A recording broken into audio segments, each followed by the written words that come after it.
time for the Game of Thrones recap, Season 6, Episode 3, Oathbreaker. Special shout out goes to Mark, whose face I also miss. Let's recap that episode. We open on Jon Snow being awake at the wall, because honestly, if they hadn't done that, I think a million Game of Thrones fans would have lost it. So Davos is there, and after they both get over the shock of Jon actually being alive, he helps naked Jon Snow off the table.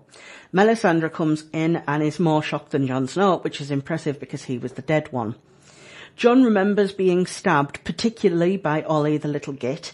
So Davos tells Jon that Melisandre brought him back. She asks him what he saw, and he says nothing. Melisandre tells him that he is the prince who was promised. Davos asks if they can be alone for a moment. Hello. Davos basically tells Jon that even though it's total madness, he needs to buck up. Jon is having a bit of an existential crisis over the whole thing. He feels like he's failed.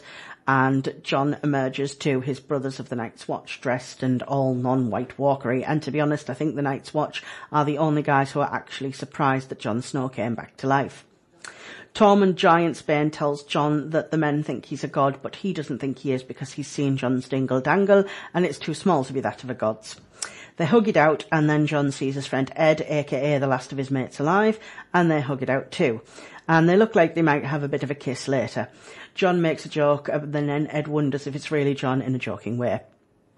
We then see a ship stuck in rough waters, and Gilly looks through a porthole happily.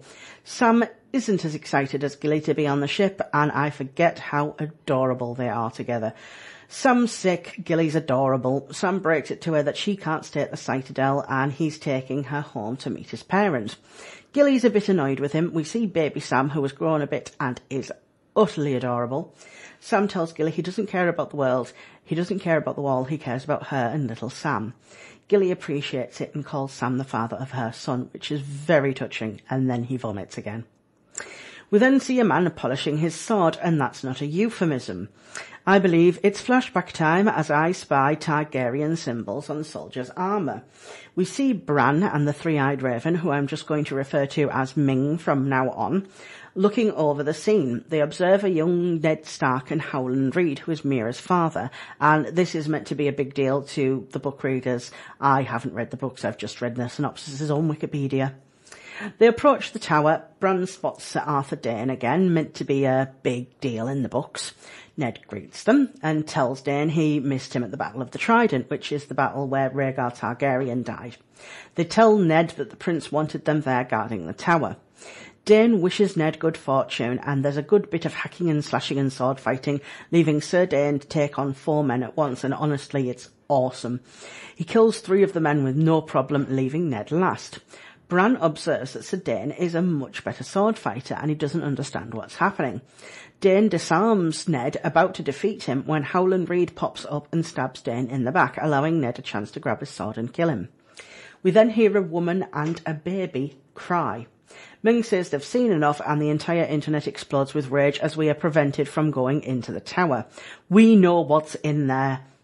Bran calls out "Father," and Ned stops and turns around, unable to see Bran. But we hear the scream again, and Ned runs into the tower. Ming brings Bran out of their walk. Ming warns Bran that if they stay too long, they cannot return. The children of the forest listen as Bran despairs over what precisely he has come back to. Ming tells Bran that he waited 1,000 years as the roots of the tree grow through him for Bran to come, and Bran must learn everything before he leaves.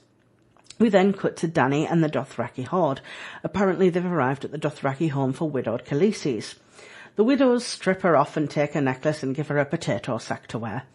Dany tells them they've made a big mistake. The creepy old lady in the room remembers Dany eating the horse heart and asks why Dany didn't come when Drogo first died, telling Dany that all Khaleesi's end up the same, and if she's lucky, the Khals will decide to keep her there with them. Oh God, Essos is so boring. We see Varys in Meereen, and a young woman is brought into the room, who is one of the ladies of the night who has been helping to kill the Unsullied. Varys threatens someone called Dom, which is her son. Varys tells the woman he'll send her away in the morning with her son to Pentos with a big bag of silver if she talks.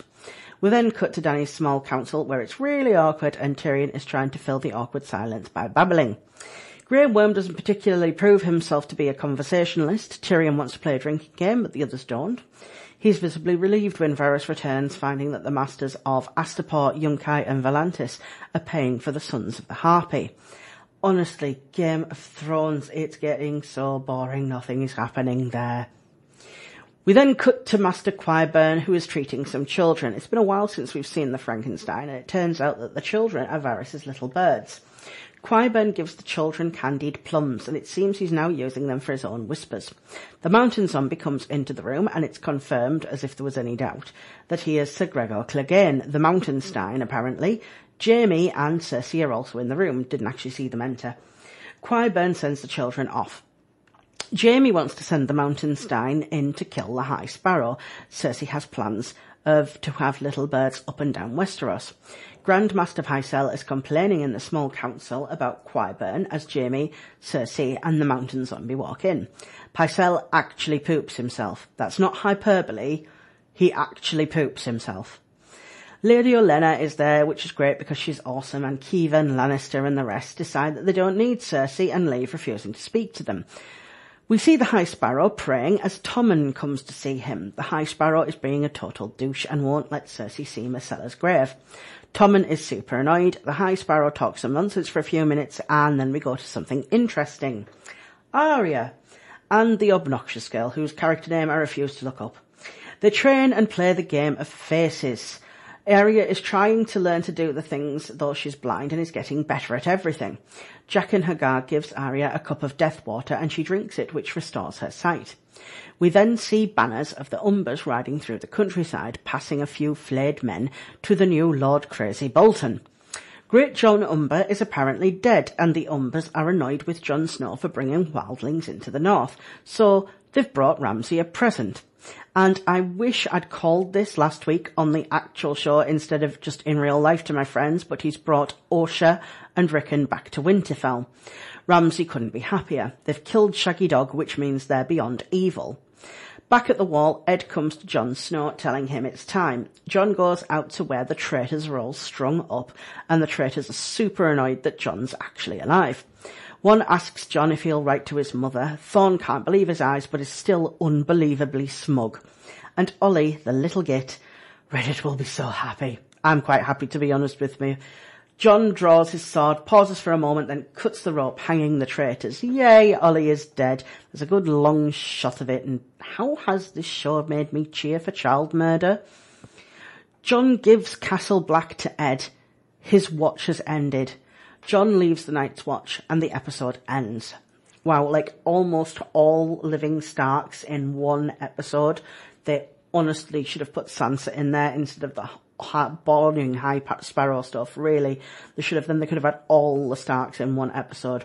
High points: seeing Ollie the traitor being hanged, Jon leaving the Night's Watch, and Bran's flashback. Low points: everything involved with the High Sparrow because I'm so bored of it, and seeing Shaggy Dog be killed. All in all, this episode wasn't as exciting as last week's. It cuts off storylines that were interesting a little too soon and spends a little too long in ones that are super, super dull. The absence of Sansa and the Iron Islands were felt, and it's frustrating that Jaime and Cersei are finally working towards something that the audience can get behind, and everyone is now ignoring them. Lingering questions. Can we see the Umbers die now?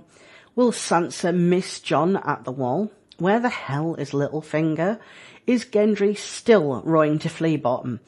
When are we going to see the Tower of Joy flashback in full?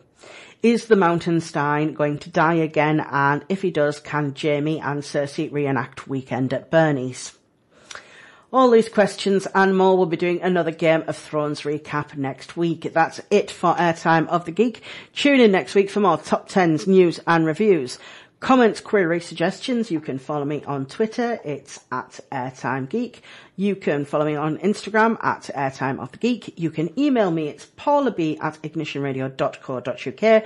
You can also take a look at geeky art I upload to DeviantArt. My username there is Airtime Geek. And don't forget to like my Facebook page. It's facebook.com/Airtime of the Geek, or call the studio. The number's 01642 645 827. Today's show was sponsored by the the Etsy store Sakabutsu. The link will be in the description, and I will see you all next week.